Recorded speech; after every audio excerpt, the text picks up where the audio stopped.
Hi guys, welcome to our YouTube channel Anand Academy. நம்ம YouTube சேனலில் தொடர்ந்து Indian politic டாப்பிக்கில் வந்து வீடியோஸ் அப்லோட் பண்ணிக்கிட்டு இருக்கோம். நம்ம எப்படி வீடியோஸ் அப்லோட் பண்ணுறோம் அப்படின்னா ஸ்கூல் புக்ஸ் வைஸ் வந்து சிலபஸ் வந்து நம்ம கவர் பண்ணுறோம்.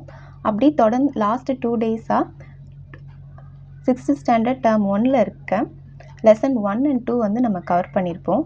பன்முகத்தன்மையினை அறிவும் சமத்துவம் பெறுதல்ன்ற 2 லெசன்ஸ் வந்து நம்ம கம்ப்ளீட் பண்ணியிருப்போம். பார்க்காதவங்க அந்த வீடியோஸ் போய் பார்த்துருங்க. அதை தொடர்ந்து இன்றைக்கி டே 3 வந்து 6th ஸ்டாண்டர்ட் சோசியல் சயின்ஸில் டேர்ம் 2 லெசன் 1 வந்து நம்ம இன்றைக்கி கவர் பண்ணுறோம். என்ன அப்படின்னா தேசிய சின்னங்கள். இது வந்து நம்மளோட சிலபஸில் வந்து எதை கவர் பண்ணுது அப்படின்னா அரசியல் அமைப்பின் முக்கிய கூறுகள் வந்து இந்த டாபிக் வந்து கவர் ஆகுது, இந்த லெசன் வந்து கவர் பண்ணுது. அதுவும் இல்லாமல் நம்ம கரண்ட் அஃபேர்ஸும் டே டு டே அப்டேட் பண்ணுவோம். இந்த மாதிரி வீடியோஸ்லாம் உங்களுக்கு கரெக்டாக வரணும் அப்படின்னா மறக்காமல் சேனலை சப்ஸ்கிரைப் பண்ணிடுங்க. பண்ணிவிட்டு பெல் ஐக்கானை ப்ரெஸ் பண்ணிங்கன்னா தான் நோட்டிஃபிகேஷன் எல்லாம் கரெக்டாக உங்களுக்கு வந்துடும். நம்ம வீடியோஸ் வந்து மிஸ் பண்ணாமல் பார்க்கலாம். சரி வாங்க, இன்றைக்கி டே 3ல் தேசிய சின்னங்கள் பற்றி நம்ம கிளாஸ் பார்க்கலாம். இந்த தேசிய சின்னங்கள்ன்ற டாபிக் வந்து ஃபுல் அண்ட் ஃபுல் ஒரு ஃபேக்சுவல் கண்டென்ட்டு தான். அதனால் நம்ம வந்து பெருசாக சொல்லணுன்ற அவசியம் கிடையாது. ஃபுல்லாக வந்து நான் இம்பார்ட்டண்ட் லைன்லாம் வந்து அதுலேருந்து எடுத்து வச்சுருக்கேன். அதை நம்ம பார்த்தோம்னா நம்மளுக்கு போதும், இந்த லெசன் வந்து கவர் ஆயிரும். சரி, ஃபஸ்ட்லேருந்து ஸ்டார்ட் பண்ணோம் அப்படின்னா தமிழ்நாட்டில் புதுக்கோட்டை மாவட்டத்தில் தான் உள்ள விராலிமலையில் மயில்கள் சரணாலயம் இருக்குது. அதாவது நம்ம தமிழ்நாட்டில் புதுக்கோட்டை மாவட்டத்தில் உள்ள விராலிமலையில் தான் மயில்கள் சரணாலயம் இருக்குது. அதே மாதிரி கங்கை நதிப்புறத்து கோதுமை பண்டன்ற இதை சொற்றொடரை யார் சொல்லியிருப்பார் அப்படின்னா பாரதியார் சொல்லியிருப்பார். ஏன் இந்த இதை சொல்கிறாங்க அப்படின்னா இந்தியாவோட நீளமான நதி வந்து கங்கை 2525 கிலோமீட்டர் வந்து இந்தியாவில் வந்து பாயுது. ஆனால் பேசிக்காக பிரம்மபுத்திரா நதி தான் நீளமானது 3848 கிலோமீட்டர். ஆனால் அது இந்தியாவில் பாயிற நீளம் வந்து கம்மின்றதுனால நம்ம நீளமான நதின்னு கங்கையை எடுத்துக்கிறோம். அடுத்து இயற்கை தேசிய சின்னங்கள். தாமரை வந்து 1950வது ஆண்டில் வந்து நம்ம தாமரையை வந்து தேசிய சின்னமாக எடுத்துப்போம். அடுத்து 1950 தான் ஆலமரத்தையும் நம்ம தேசிய சின்னமாக எடுத்துப்போம். இது வந்து பெருமையின் சின்னம் அப்படின்னு சொல்கிறாங்க. புலி வந்து 1973. இந்தியாவில் வந்து 70% புலிகளோட எண்ணிக்கை வந்து இருக்குது. மயில் வந்து 1963, யானை 2010, கங்கை ஆறு வந்து 2008. இது வந்து வற்றாத ஆறுன்னு சொல்கிறாங்க. லாக்டோபாசிலஸ் 2012. இது வந்து தோழமை பாக்டீரியா. ஆற்று ஓங்கில் வந்து 2010. மாம்பழம் வந்து 1950. இதில் விட்டமின் A, C, D இருக்குது. ராஜநாகம் வந்து ஹோபிபாக்கஸ் ஹானா. இது வந்து உலகத்திலே நீண்ட விஷமுள்ள பாம்பு.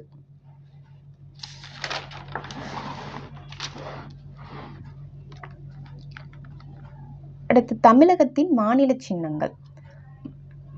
மாநில விலங்கு வந்து வரையாடு, மாநில பறவை மரகதப்புறா, மாநில மலர் செங்காந்தல் மலர், மாநில மரம் பனைமரம். அடுத்து இந்திய தேசிய கொடியை வடிவமைத்தவர் வந்து பெங்காலி வெங்கையா. இவர் ஆந்திர மாநிலத்தை சேர்ந்தவர். விடுதலை இந்தியாவின் முதல் தேசிய கொடி தமிழ்நாட்டில் குடியாத்தத்தில் நெய்யப்பட்டது. இது வந்து வேலூர் மாவட்டத்தில் இருக்கு. இக்கொடியை பண்டித ஜவஹர்லால் நேரு அவர்கள் 15/8/1947 செங்கோட்டையில் வந்து ஏற்றாரு. இப்போ இந்த கொடி எங்கே இருக்குது அப்படின்னா சென்னையில் இருக்க புனித ஜார்ஜ் கோட்டை அருங்காட்சியகத்தில் வந்து இந்த கொடி இருக்குது.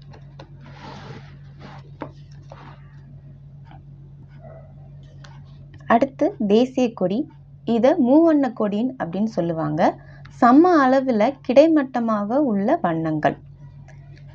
மேல் பகுதி மொத்தம் இதில் 3 வண்ணங்கள் இருக்கும். அதில் மேல் பகுதி வந்து காவி நிறம். இது தைரியத்தையும் தியாகத்தையும் குறிக்குது. கீழ்ப்பகுதி வந்து பச்சை நிறம், செழுமையும் வளத்தையும் குறிக்குது. இடைப்பகுதி வந்து வெள்ளை நிறம். இது நேர்மை, அமைதி மற்றும் தூய்மையை குறிக்குது. நடுவில் இருக்க கருநீலக அசோக சக்கரம் அறநெறியையும் அமைதியையும் குறிக்குது. அடுத்து இதோட நீளம் மற்றும் அகலத்தோட விகிதம் வந்து 3:2. அசோக சக்கரத்தில் மொத்தம் எத்தனை ஆரங்கள் இருக்கும் அப்படின்னா 24 ஆரங்கள் இருக்கும். அடுத்து வந்து கொடிக்காத்த குமரன். பிறப்பு, இவரோட பிறப்பு வந்து ஈரோடு மாவட்டம் சென்னிமலையில் இருக்கு. சென்னிமலையில் பிறக்கிறாரு. 1932 காந்தியடிகளை வந்து கைது செய்வதற்கான போராட்டம் நடக்குது. அப்போ அந்த போராட்டத்தை இவர் கலந்து கொள்றாரு. கலந்து கொள்ளும்போது வந்து அங்கே நடந்த சண்டையில் வந்து இவரோட உயிர் வந்து போயிடுது. அப்படி உயிர் போகும்போது கூட அவர் வந்து என்ன பண்ணுறாரு அப்படின்னா, இந்த தேசிய கொடியை வந்து அவர் கீழே விடவே இல்லை. அதனால தான் அவரை கொடிக்காத்த குமரன் அப்படின்னு சொல்கிறாங்க. இவரோட 100ஆண்டு நினைவு நாளில் இந்திய அரசு வந்து அஞ்சல் தலை வந்து வெளியிடுறாங்க.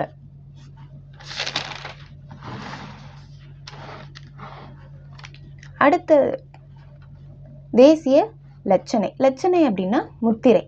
நம்ம எந்த முத்திரை பயன்படுத்துகிறோம் அப்படின்னா, சாரநாத் அசோக தூணில் இருக்க உச்சியில் இருக்க 4 சின்னத்தை தான் நம்ம தேசிய லட்சணையா அதாவது முத்திரையாக வந்து பயன்படுத்துகிறோம். இதை எப்போ ஏற்றுக்கிட்டாங்க அப்படின்னா, ஜனவரி 26, 1950 வந்து இதை இந்திய அரசியலமைப்பு ஏற்றிருக்கும். அதே மாதிரி இதில் வந்து அடிப்பகுதியில் சத்தியமேவே ஜெயத்தே அப்படின்னு ஒரு வார்த்தை இருக்கும். அந்த வார்த்தையோட மீனிங் என்ன அப்படின்னா, வாய்மையே வெல்லும். அடுத்து இதில் மொத்தம் 2 பகுதி இருக்குது. மேல் பகுதி, அடிப்பகுதி அப்படின்னு 2 பிரிவாக இருக்கும்.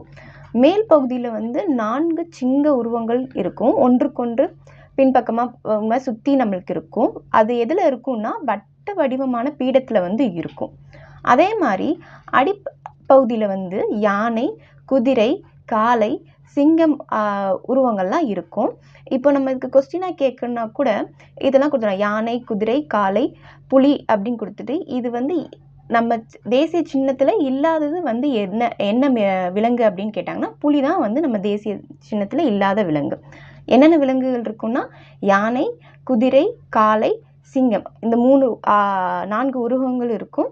இந்த உருவங்களுக்கிடையே என்ன வார்த்தை இருக்கும் அப்படின்னா, என்ன இருக்கும் அப்படின்னா தர்ம சக்கரம் வந்து இருக்கும். அடுத்து இந்த அசோகர் காலத்தில் தான் சாரநாத் தூணை வந்து நம்மளுக்கு அமைச்சிருப்பாங்க. அந்த இதில் இருந்த 4 சிங்கம் வந்து இப்போ எங்கே இருக்குது அப்படின்னா, சாரநாத் அருங்காட்சியகத்தில் இருக்குது. அடுத்து தேசிய கீதம்.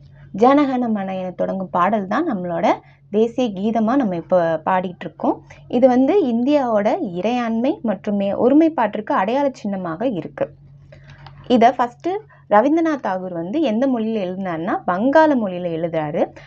அதுக்கப்புறம் அதோட இந்திய மொழியாக்கத்தை தான் நம்ம ஜனவரி 24, 1950 வந்து ஏற்றிருப்போம். இதில் ஜனவரி 27, 1919 தான் கொல்கத்தாவில் நடந்த இந்திய தேசிய காங்கிரஸ் மாநாட்டில் முதலாக இந்த பாடல் வந்து பாடப்பட்டுச்சு. இது எப்போ பாடப்பட்டுச்சுன்னா டிசம்பர் 27, 1919. எந்த இடம் அப்படின்னா கொல்கத்தாவில் மாநாடு வந்து இந்திய தேசிய காங்கிரஸ் மாநாட்டில் வந்து நடந்திருக்கும். அடுத்து பாடும்போது சில பின்பற்ற வேண்டிய கடமைகள் நம்மளுக்கு இருக்குது. அது என்ன அப்படின்னா, இந்திய தேசிய கீதத்தை வந்து நம்ம 12 வினாடிகள் வந்து பாடணும். அதே மாதிரி பாடும்போது எல்லாரும் எப்படி இருக்கணுமா, எந்த அசைவும் இருக்கக்கூடாது, நேராக வந்து நிற்கணும் அப்படின்னு சொல்கிறாங்க. அதே மாதிரி அதோட பொருள் புரிந்து சரியாக பாட வேண்டும். இந்த 3மே நம்ம வந்து தேசிய கீதம் பாடுறப்ப வந்து நம்ம முக்கியமாக கடைபிடிக்க வேண்டிய ரூல்ஸ். அடுத்து தேசிய பாடல். அதாவது நம்மளுக்கு தேசிய கீதம் இருக்குது, தேசிய பாடல் 2 வந்து இருக்குது. தேசிய கீதம் வந்து ஜனகன மன, தேசிய பாடல் வந்து வந்தே மாதரம். இந்த பாடலை வந்து எங்கேருந்து எடுத்திருப்பாங்க அப்படின்னா, ஆனந்த மடம் என்ற நாவலில் தான் இந்த பாட்டை எடுத்திருப்பாங்க.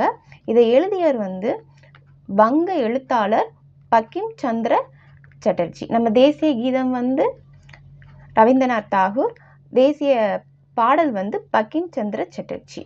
இந்த பாடலை வந்து தேசிய பாடல் என்ற அறிவித்தவர் யார் அப்படின்னா ராஜேந்திர பிரசாத் வந்து அறிவிச்சிருப்பாரு.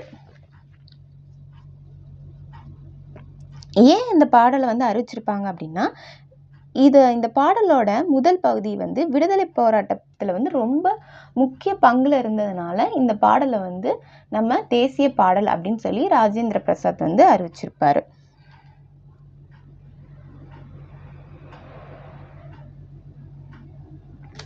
அடுத்து தேசிய உறுதிமொழி. தேசிய உறுதிமொழி வந்து இந்தியா எனது தாய்நாடு அப்படின்னு சொல்லி ஸ்டார்ட் ஆகும். இதை எழுதியவர் வந்து பிதிமாரி வெங்கட சுப்ராவ். இவர் வந்து தெலுங்கு மொழி பேசுகிறவர், தெலுங்குல எழுதியிருப்பார்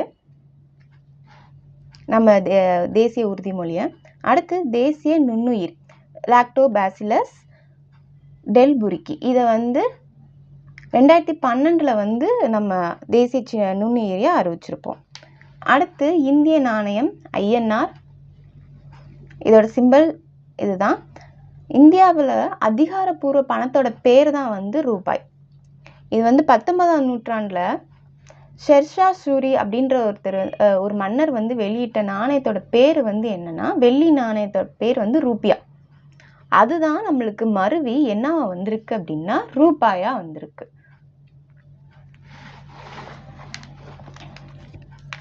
இந்த ரூபாய்க்கான சின்னம் வந்து யார் வடிவமைச்சிருப்பாரு அப்படின்னா, நம்ம தமிழ்நாட்டை சேர்ந்த டி உதயகுமார்ன்றவர் தான் வடிவமைச்சிருப்பாரு.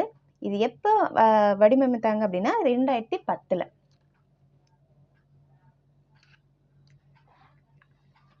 அடுத்து தேசிய நாட்காட்டி. பேரரசர் கனிஷ்கர் காலத்தில் தான் வந்து கிபி 78 தான் சக ஆண்டு முறை வந்து நம்மளுக்கு தொடங்குச்சு.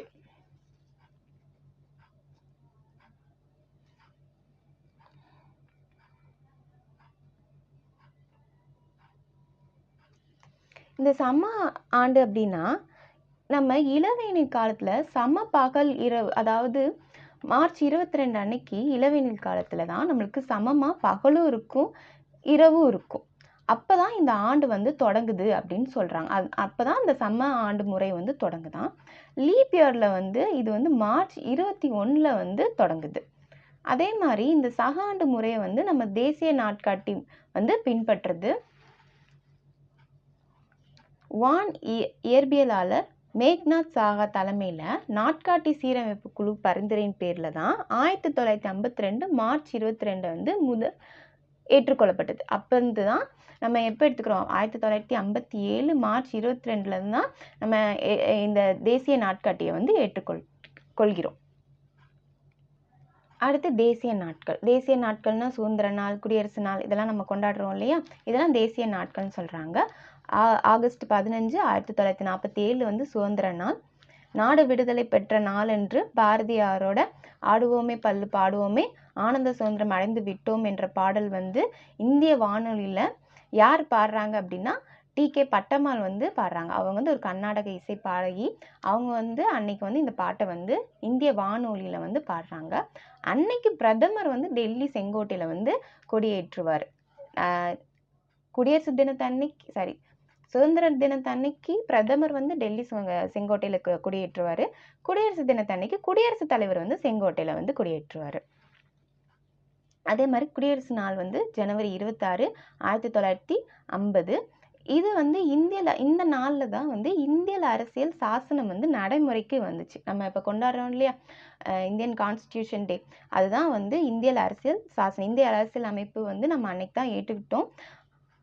அதுலேருந்து தான் நம்ம என்ன கொண்டாடுறோம், குடியரசு நாள் வந்து கொண்டாடுறோம். அன்னைக்கு குடியரசுத் தலைவர் வந்து செங்கோட்டையில் வந்து கொடியேற்றுவார். அதே மாதிரி ஜனவரி 29 வந்து பாசறைக்கு திரும்புதல் அப்படின்ற ஒரு விழா நடக்கும். இந்த விழா வந்து நம்மளுக்கு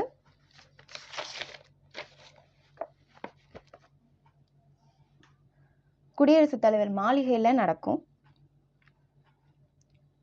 இந்த விழாவில் தரைப்படை, கடற்படை, விமானப்படையில் சேர்ந்த இசைக்குழுவினர் வந்து நிகழ்ச்சிகள்லாம் நடந்துட்டு ஒரு செலிப்ரேஷன் மாதிரி இந்த நாளை கொண்டாடுவாங்க. அடுத்து காந்தி ஜெயந்தி. காந்தி ஜெயந்தி வந்து நம்மள எல்லாருக்கும் தெரியும், மகாத்மா காந்தியோட பிறந்த நாள், தேசத்தந்தை மகாத்மா காந்தியோட பிறந்த நாள் தான் காந்தி ஜெயந்தி. ஆனால் ஐநா சபை வந்து 2007 இதை சர்வதேச அகிம்சை நாளாக வந்து என்ன பண்ணுது அப்படின்னா கொண்டாடிட்டு இருக்கு. ஸோ இதில் இருக்க கண்டென்ட் வந்து இவ்வளோதான். இந்த வீடியோ உங்களுக்கு ஏதாச்சும் டவுட் இருந்தால் கேளுங்க, கமெண்ட்டில் கேளுங்க. அதே மாதிரி வீடியோ பிடிச்சிருந்துச்சுன்னா லைக் பண்ணுங்கள், பண்ணிவிட்டு சேனல் மறக்காமல் சப்ஸ்கிரைப் பண்ணிடுங்க. பெல் ஐக்கானையும் ப்ரெஸ் பண்ணிட்டீங்க அப்படின்னா இதே மாதிரி நம்ம டெய்லி வீடியோஸ் போடுறதெல்லாம் உங்களுக்கு கரெக்டாக வந்து உங்களுக்கு வந்துடும்.